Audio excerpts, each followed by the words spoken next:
মদন নোয়াতিয়া ওনাকে ধন্যবাদ জ্ঞাপন করছি। আপনাদের সামনে উপস্থিত আছেন আমাদের দাদা, বরিষ্ঠ দাদা ভূপেন্দ্র দা, উপস্থিত আছেন আমার দীর্ঘদিনের পরিচিত, অনেক দিন যাবৎ আমার পরিচিত পূজা কমিটির সেক্রেটারি আমার সজলদার বাবা, এবং উপস্থিত আমার সহধর্মিনী আমার স্ত্রী এবং মদন নোয়াতিয়া এবং আমার বরিষ্ঠ দাদা এবং সুভাষ কলোনিবাসী সবাইকে আমার ব্যক্তিগত পক্ষ থেকে, আমার পরিবারের পক্ষ থেকে সবাইকে সপ্তমী আবারও শুভেচ্ছা জ্ঞাপন করছি।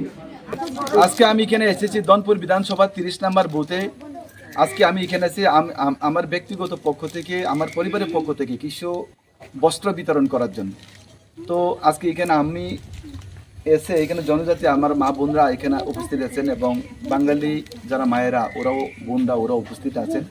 আজকে আমরা এখানে প্রায় 35 থেকে 40টা আমরা পাঁচটা এবং শাড়ি বিতরণ করেছি পূজার উপলক্ষে, যাতে শারদীয় দুর্গোৎসবে যাতে সবাই ভালো এবং শান্তিতে যাতে থাকতে পারে, এটার জন্য আমার যে কর্মসূচি আমার ব্যক্তিগত পক্ষ থেকে যে কাঠালি মির্জা রাজাপুর কেন্দ্রের আমি ভাগ করি, এটাও যদি আমার কাঠালি মির্জা রাজাপুর কেন্দ্র যদি নাও হয় তাও আমি আজকে এখানে সবাই যাতে যতটুকু সম্ভব সবাইকে বিতরণ করার জন্য।